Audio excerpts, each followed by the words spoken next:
La Asamblea escuchará. The Assembly will hear an address by the Prime Minister of the Islamic Republic of Pakistan, His Excellency Imran Khan. May I request protocol to escort His Excellency? I have great pleasure in welcoming His Excellency Prime Minister of the Islamic Republic of Pakistan, and I invite him to address the General Assembly. Bismillah ar-Rahman ar-Rahim. Iyyaka na'budu wa iyyaka nasta'in. Mr. President, Honorable Secretary General, Excellencies, ladies and gentlemen, I feel honored today to represent my country at this forum of world leaders, where we have a chance to discuss problems that the world is facing. I want to talk about a lot of problems, but just 4 today. And I especially came to this forum despite a difficult time in my country, facing challenges. I would not have come, but because I feel that there are some very urgent problems which the world must address. So first of all, I start with climate change. So many leaders have talked about climate change. But Mr. President, I feel that there is a lack of seriousness. Perhaps world leaders some of the leaders who can do a lot, do not realize the urgency of the situation. We have a lot of ideas, but as someone said, ideas without funding is mere hallucination. Pakistan, I'll give you start with my own country. Our country is amongst the top 10 nations in the world which are most affected by climate change. We depend upon our rivers. We are mainly an agricultural country. And 80% of the water in our rivers comes from our glaciers. The glaciers not just on the Pakistani side, even India. The river, the 80% of the water in Ganges and the Indian rivers also comes from the glaciers, from the Himalayan glaciers, Karakoram, Hindu Kush. And these glaciers are melting at quite a rapid pace. We detected already 5,000 glacial lakes in our mountains. And if this keeps going, if nothing is done, we are scared that humans are facing a huge catastrophe. In my country, when my party came to power in the province of KP, we planted 1 billion trees in 5 years. Now we've set ourselves a target of 10 billion trees in Pakistan. Idea being to counter the effects of global warming. But one country cannot do anything. This has to be a combined effort of the world. My optimism comes from the fact that humans, the Almighty has endowed humans with great powers. We can do anything, provided our survival instinct is stirred up. And this is really what I hope that the United Nations will take a lead in this. There must be more emphasis. Richer countries must be pushed. Countries that are responsible for greenhouse gas emissions. They must be pushed because our country contributes minuscule amount to greenhouse gases. So I feel that the United Nations must take leadership in this. My second issue for me right now is even more critical. Mr. President, every year, billions of dollars leave the poorer countries and go towards rich countries. Billions of dollars siphoned off by the ruling elites of the developing world. And they find their way into Western bank accounts, offshore accounts, tax havens, expensive properties hidden behind companies bought in Western capitals. Mr. President, this is devastating the developing world. This is causing more poverty, debts. It's impoverishing the developing world. The difference between rich and poor countries is growing because of this. Money laundering, which happens because money leaves the poorer countries into rich countries, is not treated the same as, for instance, money from drugs or terror financing. The seriousness which terror financing and money from drugs, the way it is treated, it's not the same. The way the poor countries are being plundered by their elites. It's not happening. In my country, when I took charge of our government a year back, in the 10 years preceding that, our total debt went up 4 times. The debt we had accumulated in 60 years, just in 10 years, it went up 4 times. As a result, the total revenue we collected in 1 year, half of it went into debt servicing. How are we going to spend money on our human beings, 220 million people, when half the money is going into debt servicing? Because our country was plundered by the elites, the ruling elite.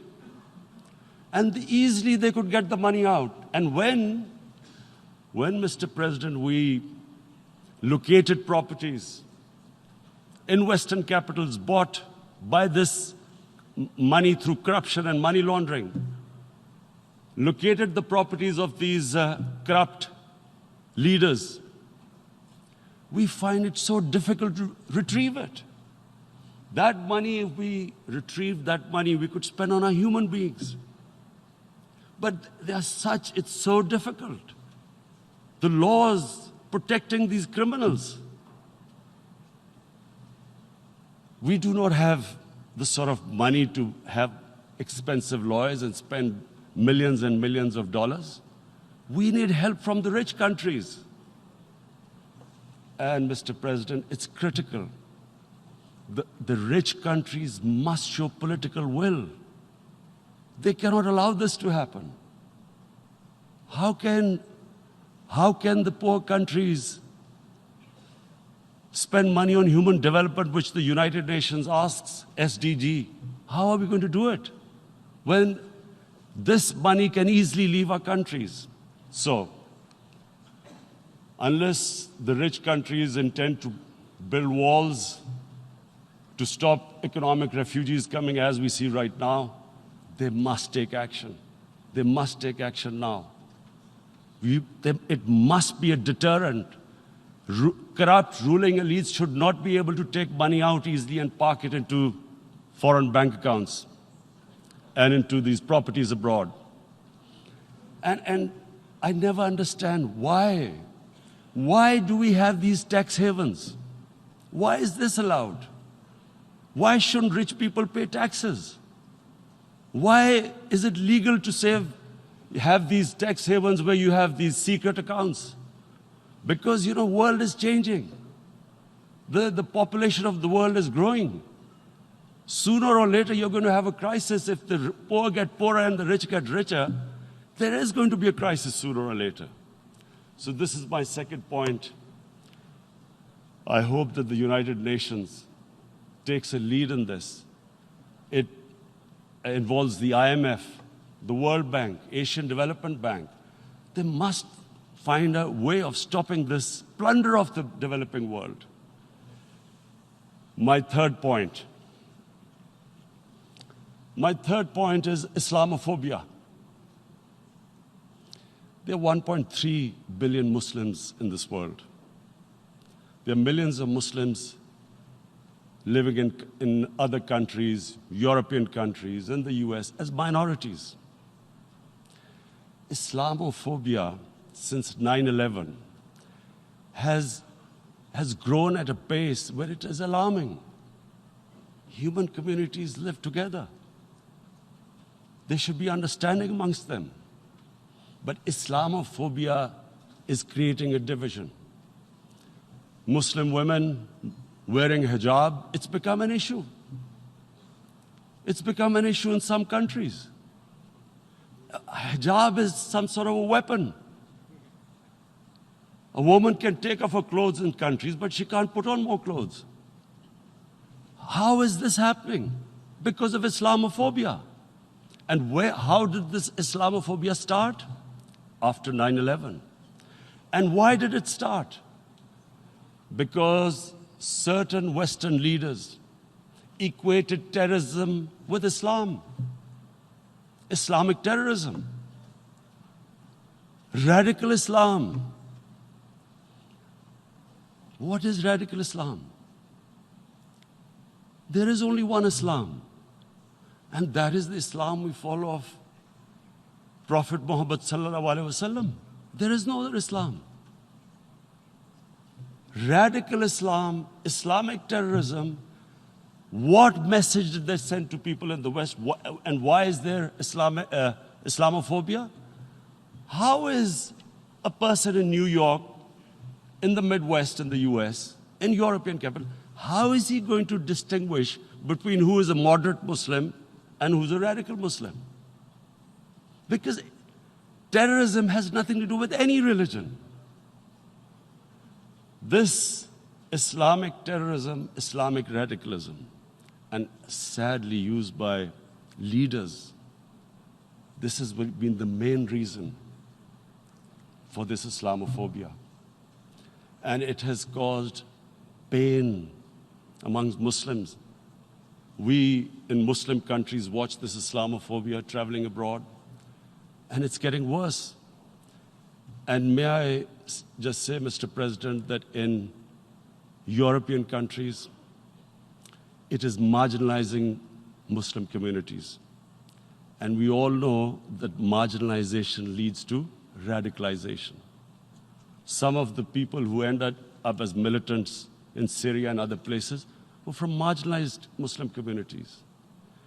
And my point here is that we must address this issue.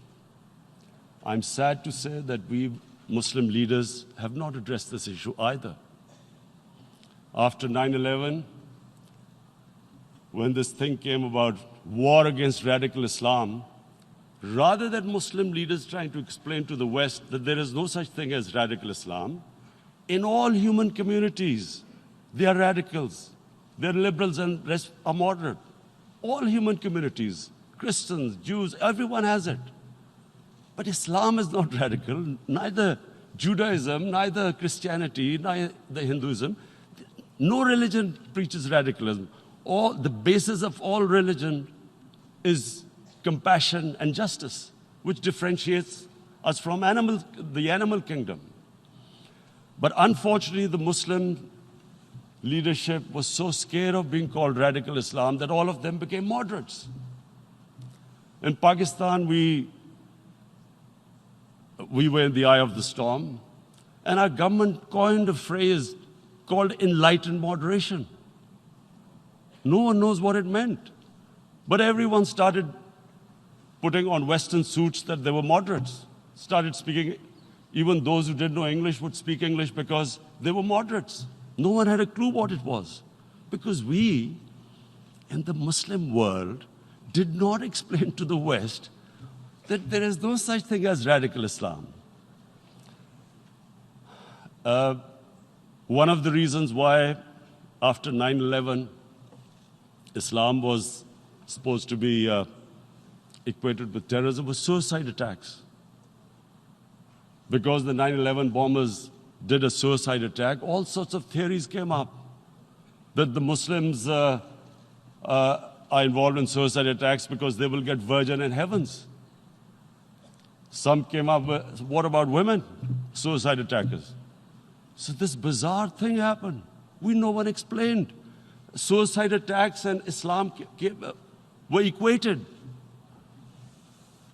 No one did research that before 9/11, the majority of suicide attacks in the world were by Tamil Tigers, who were Hindus. No one blamed Hinduism, and quite rightly. What has Hinduism got to do with what desperate people were doing in Sri Lanka? We all know we've seen films about Japanese kamikaze pilots at the end of the Second World War doing suicide attacks. No one blamed the religion. But here we were trying to prove we were moderates and not explaining to the West. But the most important thing I wanted to say here today, in explaining this Islamophobia, Mr. President, and I feel it's very important because I played professional sport in England, I spent a lot of time there, so I know how the Western mind works and how West views religion. So where the misunderstanding about Islam came. And one of the reasons it caused Islamophobia. That was,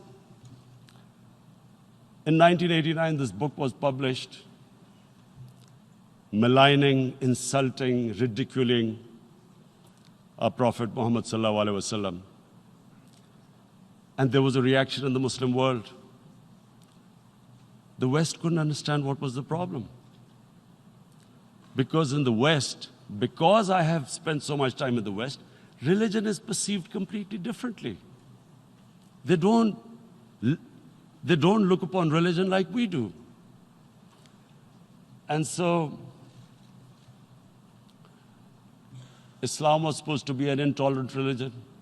It was against freedom of expression. And Islam took a real beating 30 years ago. I still remember it became a watershed. And every 2 or 3 years, someone would malign our Prophet, peace be upon him. There would be a reaction by the Muslims.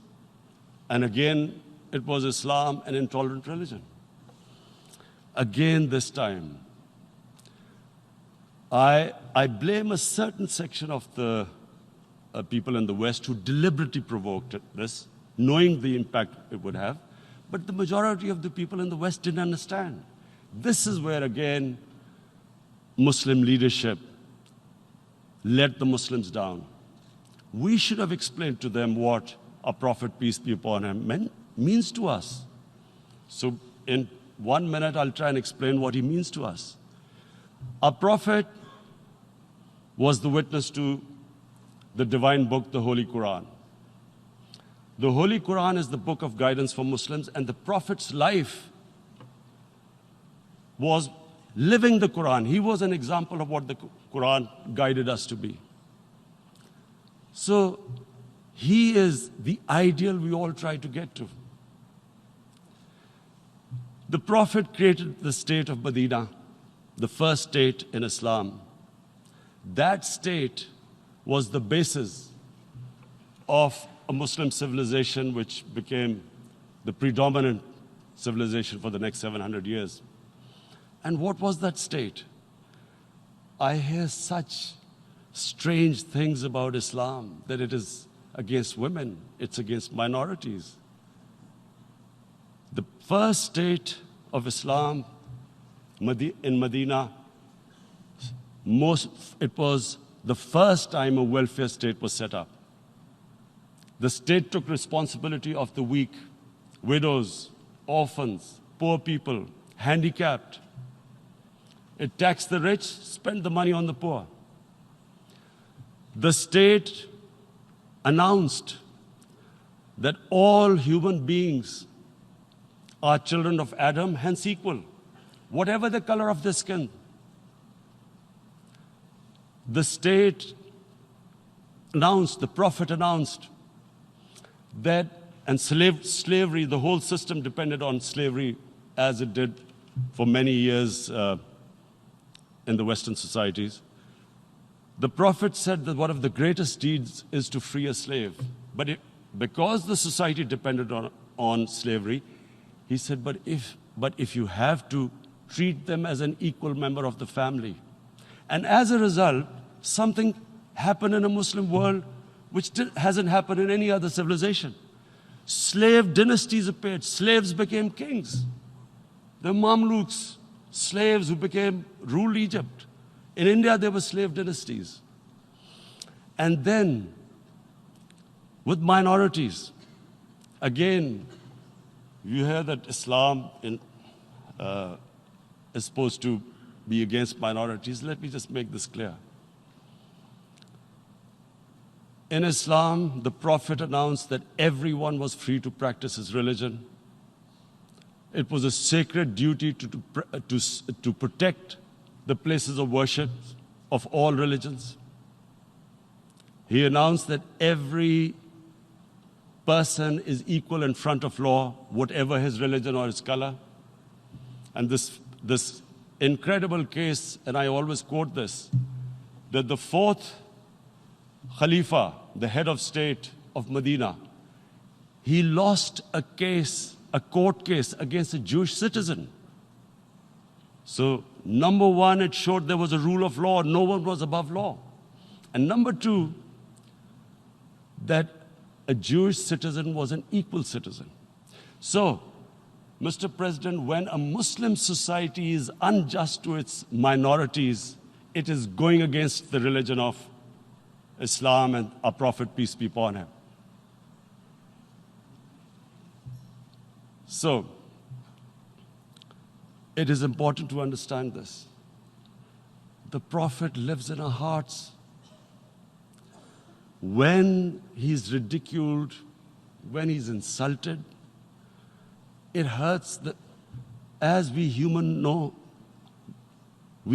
beings understand one thing: the pain of the heart is far, far, far more hurtful than physical pain. And that's why the Muslims react.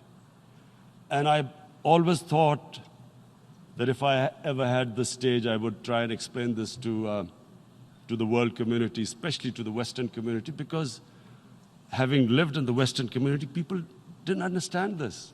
When I first went as a teenager to England, there was a comedy film on Jesus Christ. It's unthinkable in Muslim societies. So we need to explain that, look, in a human community, we must be sensitive to what causes pain to other human beings. We have, in the Western society, and quite rightly, the Holocaust is treated with sensitivity because it gives the Jewish community pain. That's all we ask. That do not use freedom of speech to cause us pain by insulting our Holy Prophet. That's all we want. And now, the number fourth point, Mr. President, and this is the most critical point, is the reason why I especially came here. It is about what is happening in Kashmir. Before I go on this, I want to make one thing clear, that when we came to power, my first priority was that Pakistan would be a country which will try its best to bring peace. We had been through this war on terror. We joined the United States war on terror after 2001. And Pakistan went through one of its worst periods where 70,000 Pakistanis died and over 150 billion was lost to our economy.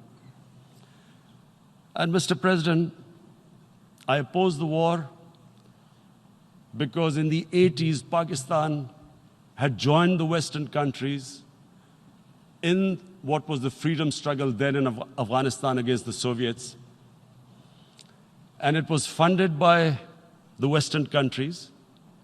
These Mujahideen groups, which were treated in guerrilla warfare, were trained by Pakistan Army, funded by the Western countries, and especially US, and they waged what was a freedom struggle in Afghanistan. The Soviets called them terrorists. We called them freedom fighters. 1989, the Soviets retreated. The Americans packed up and left. Pakistan was left with these groups. Come 9/11, Pakistan joined the United States in this war on terror. And now our government was supposed to, the reason why I opposed joining this war, because here we had indoctrinated them in jihad, meaning freedom struggle against foreign occupation. Now, because we had joined the US, and the US had occupied Afghanistan, now we were supposed to tell them that, no, this is not freedom struggle and jihad, it's terrorism. So that's why I tried to tell then government that, stay neutral because you will have leverage over them. You will be able to control them. But if you join them, you become collaborators and they will attack you, which is what happened. They turned against us. We went through a nightmare. 70,000 people killed in a war we had nothing to do with. No Pakistani was involved in 9/11. Taliban were in Afghanistan. Al-Qaeda was in Afghanistan. What had we to do with it? 70,000 Pakistanis died. So when we came to power, we decided that we would dismantle what was left of these groups.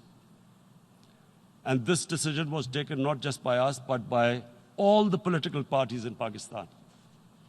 Unfortunately, they didn't implement it. So we came to power, we decided to implement it, and we dismantled whatever was left of the groups.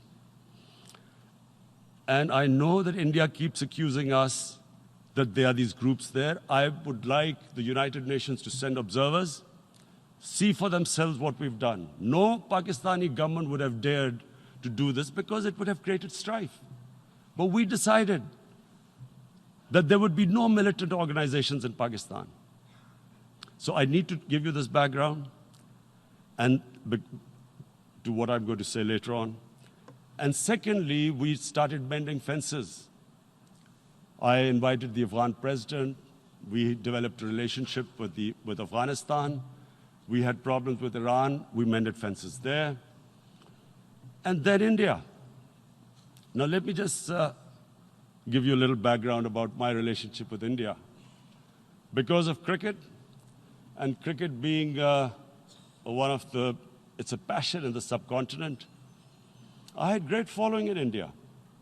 I have friends in India. And I loved going to India. So immediately, when my party came to power, the first thing we did was to immediately reach out to India. And I spoke to President Modi and I said, look, we have similar problems. Climate change, poverty, let's get together. Let's resolve our differences through trade. Let's build a relationship on trust. Prime Minister Modi told me that, there were terrorist attacks from Pakistan. I said, we have problems with you. There are terrorist attacks which we know are instigated by India in Balochistan. We caught a spy, Kulbhushan Yadav, who admitted what the sabotage going on in Karachi and Balochistan. So we said, look, let's leave that behind. Let's move forward. Our main priority should be our people. The highest number of poor people live in the Indian subcontinent. Unfortunately, didn't make any headways. Our foreign minister was supposed to meet on this in the UNGA last year. India cancelled it. We thought that it's their election coming up. It's a nationalist, ultra-nationalist party. It doesn't want to cozy up to Pakistan. So we thought, okay, we'll wait till the elections. Meanwhile, a 20-year-old Kashmiri boy, whose father said was radicalized by the security forces in Kashmir, blew himself up on an Indian convoy. Immediately, India blamed us. I spoke to the Indian public on television. I said, if you give us any iota of proof, we will immediately take action, because we've clamped down on these groups. Rather than sending us any proofs, they sent their jets in, they bombed us. We retaliated. A jet, 2 of their planes were shot down, 1 pilot bailed out in Pakistan. We immediately returned the pilot, saying that, look, we do not want any escalation. Rather than taking that as a peace gesture, the entire campaign, almost the entire campaign of Mr. Modi in the election was how he had taught Pakistan a lesson that jets had killed 350 terrorists. Complete lie. They had just killed about 10 trees of ours, which was quite painful given that, we are growing all these trees. He then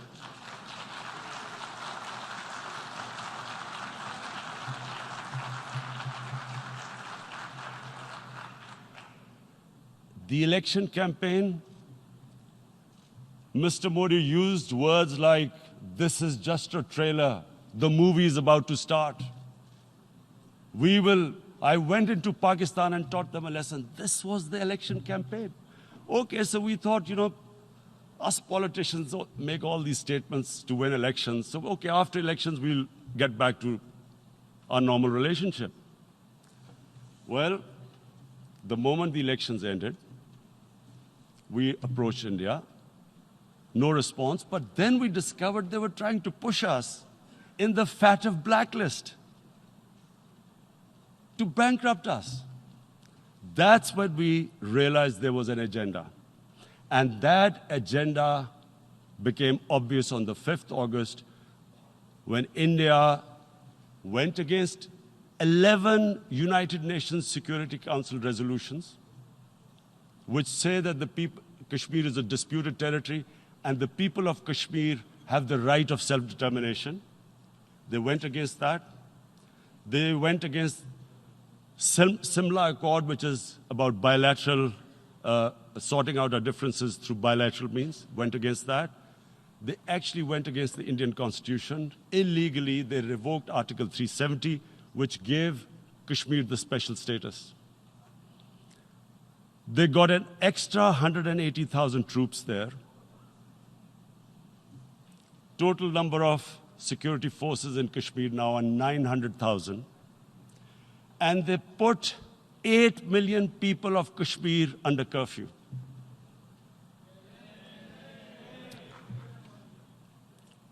Mr. President,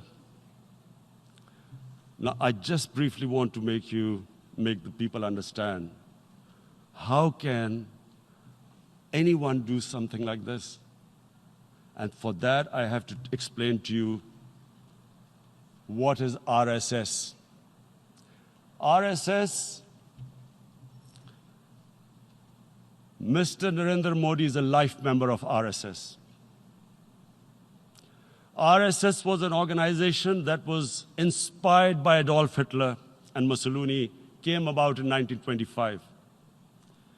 They believed in racial purity, racial superiority. They also believed they were an Aryan race like the Nazi believed they were an Aryan race. All that I'm saying can be verified. This is the time of information revolution. You can Google all this, what I'm saying. But it is very important for me to explain this to you so you know what is happening in India. This RSS believed in the ethnic cleansing of Muslims from India. At one point, there was racial superiority of the Hindu race. Secondly, it was hatred for the Muslims and for the Christians, because they believed that this golden age of Hindu civilization was stopped because of Muslim rule centuries back and then the British rule of India. So it was racial superiority and hatred for Muslims and Christians. This is openly stated. You look at the founding fathers of RSS, Golwalkar and Savarkar. Just Google them and you'll find out. And this ideology of hate is what murdered the great Mahatma Gandhi in 1948. It was this ideology of hate that made Narendra Modi in 2002 do a pogrom against Muslims in Gujarat when he was the chief minister.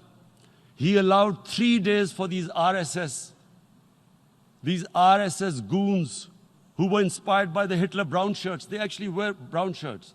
This RSS, the Congress Home Minister gave a statement that in RSS camps, terrorists are being trained. And these terrorists butchered 2,000 Muslims and 150,000 Muslims were made homeless. Narendra Modi could not travel to the US because of that. And I need to make you understand this background before I explain to you that what sort of a mindset would lay siege to 8 million people with 900,000 troops. Women, children, sick people, locked in as animals. In fact, of what I know of England, if 8 million animals were locked in, the RSPCA would have made a lot of noise about it. These are human beings.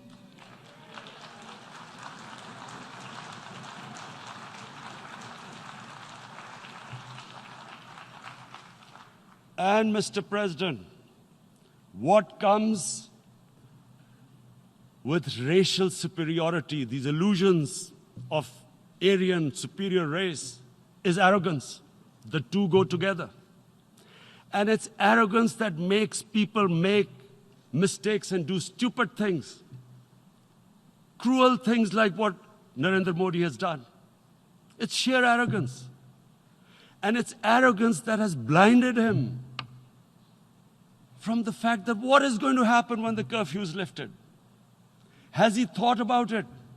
This hasn't been thought through. What is he going to do when he lifts the curfew? Does he think that people of Kashmir will quietly accept the status quo because India has changed the constitution and taken away the special status? They'll accept that? Mr. President, 100,000 Kashmiris have died in the past 30 years because they were denied the right given by the United Nations, the right for self-determination. 100,000 have died and 11,000 women have been raped. There are 2 United Nations human rights reports on this. The world hasn't done anything because India is a huge market, 1.2 billion people. Sadly, the material prevails over the human. But this has serious consequences. Again, I repeat, that's why I'm here. Look, what is going to happen when the curfew is lifted will be a bloodbath. The people will come out. There are 900,000 troops there.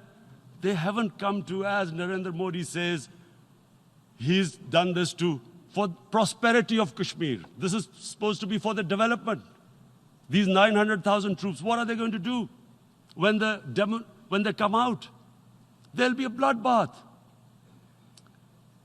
Has he thought it through what happens then? Mr. President, has anyone thought that what happens when there is a bloodbath? What do you think the impact will have on people of Kashmir? What do you think they will think? The way they have been boxed in their houses, treated like worse than animals, no rights. Thousands of all the political leadership has been arrested, taken out of Kashmir. Even those Kashmiri leaders who were pro-India have been taken out. 13,000 boys have been picked up and taken to God knows which destinations. So what do they think? What will the people of Kashmir do when they lift the curfew? They will be out in the streets. And what will these soldiers do? They will shoot them. They've already used pellet guns, blinded young boys. In the last 6 years, the 5 years, the oppression that has gone on in Kashmir. And so, Kashmiris will be further radicalized. Mr. President, there will be another Pulwama. And guess what? India will blame us. They're already blaming us.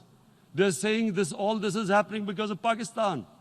One of their defense ministers said, there are 500 terrorists lined up on the border to go in. Why would Pakistan send 500 terrorists when there are 900,000 troops? What impact are they going to make? What will they do? And why would? Don't we know that the moment there is some terrorist attack, all that will happen is there will be further cruelty and oppression of the people of Kashmir. We will just give the 900,000 troops to further crush the people of Kashmir. And then we'll give the Indian government an excuse that, look, Pakistan is a terrorist state, and this mantra that has gone on, Islamic terrorism. The moment you use this catchword, Islamic terrorism, the whole world turns away. No one talks about human rights. You can do whatever you want, which is what has happened in Kashmir, because they keep using this word, Islamic terrorism. And this is what they're doing right now. What do we benefit from further increasing the cruelty on the people of Kashmir? And why would we want this? But there is no other narrative left for India. As when they lift the curfew, whatever happens, Pakistan will be blamed, and there is always a danger of another Pulwama. They might come and bomb us again, and then another cycle might start. And what does Narendra Modi think? That 180 million Muslims of India are thinking right now. Aren't they watching these Kashmiris stuck inside for 55 days they've been stuck in? Aren't they watching? What do you think? Don't you think that the Muslims will be radicalized in India? And I'm talking about 180 million people. And when they get radicalized, there will be some incident in India somewhere down the line. Again, we will be blamed. And I'm warning you right now, again, we will be blamed. And, Mr. President, what about 1.3 billion Muslims who are watching this? And they know that it is only happening in Kashmir because they're Kashmiri Muslims. This is not happening to Kashmiri Hindus. They know that this is happening because of their religion. So what do you think they will be thinking? What do you think the Jewish community would think if they were, forget 8,000 Jews stuck like this? What do you think Europeans would think? What do we think? I mean, any human community, if their members are stuck like that, what do you think they will think? Are we a children of a lesser God? Is it not going to cause us pain? And then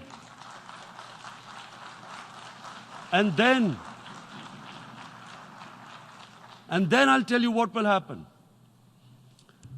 People will, in the 1.3 billion Muslims, someone will pick up arms. I know we've been brought up with films, Western films. This good, decent guy doesn't get justice. he decides to pick up a gun and start seeking justice. There was a film made in New York, famous film called Death Wish. This guy gets mugged by and his family, his wife gets killed or something. He can't get justice. He picks up a gun and he goes around shooting muggers. And the whole cinema cheers him on. So what do you think the Muslims are thinking right now? If there is a bloodbath, there will be Muslims becoming radicals, not because of Islam, but because of what they will see, that there's no justice when it comes to Muslims. There were Rohingya Muslims, Myanmar, who are, God knows, almost 1 million people out, ethnic cleansing. What was the response of the world community? So what do you think will be the response of 1.3 billion Muslims? I picture myself. I'm in Kashmir. I've been locked up for 55 days. I have heard about, and there are rapes, Indian Army going into homes, soldiers. Would I want to live this humiliation? Would I want to live like that? I would pick up a gun. You're forcing people. You are forcing people into radicalization. When people lose the will to live, what is there to live for? And this is what, if you can do this to human beings, you are actually radicalizing people. And so, Mr. President, I want to repeat here, this is one of the most critical times. There will be a reaction to this. Pakistan will be blamed. 2 nuclear-armed countries will come face to face like we came in February. And before we head in that direction, the United Nations has a responsibility. This is why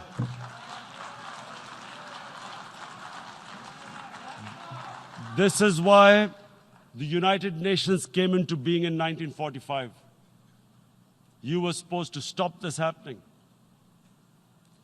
I feel we are back to 1939, Munich. Czechoslovakia has been taken, annexed. What is the world community going to do? Is it going to appease a market of 1.2 billion, or is it going to stand up for justice and humanity?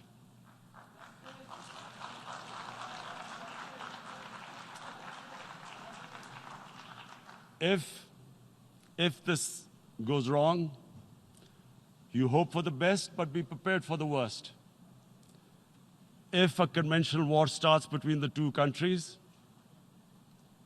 Mr. President, if a conventional war starts, and anything could happen, but supposing a country 7 times smaller than its neighbor is faced with the choice, either you surrender or you fight for your freedom till death, what will we do? I ask myself this question. And my belief is, La ilaha illallah, there is no God but one. And we will fight. And when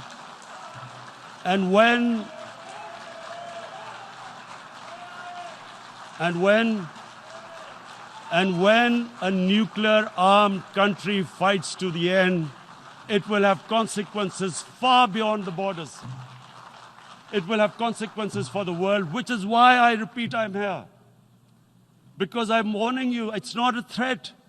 It's a fair worry that where are we headed?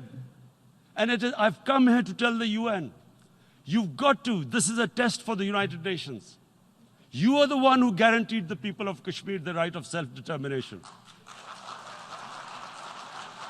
They are suffering because of that. And this is the time. This is the time not to appease like in 1939 appeasement took place. This is the time to take action. And number 1 action must be that India must lift this inhuman curfew, which has lasted for 55 days. It must free all political prisoners, and especially those 13,000 boys that have been picked up. Parents don't know where they've disappeared. And then the world community must give the people of Kashmir the right of self-determination. Thank you. En nombre de la Asamblea General agradezco. On behalf of the General Assembly, I would like to thank His Excellency, the Prime Minister of Pakistan, and I ask protocol to escort His Excellency.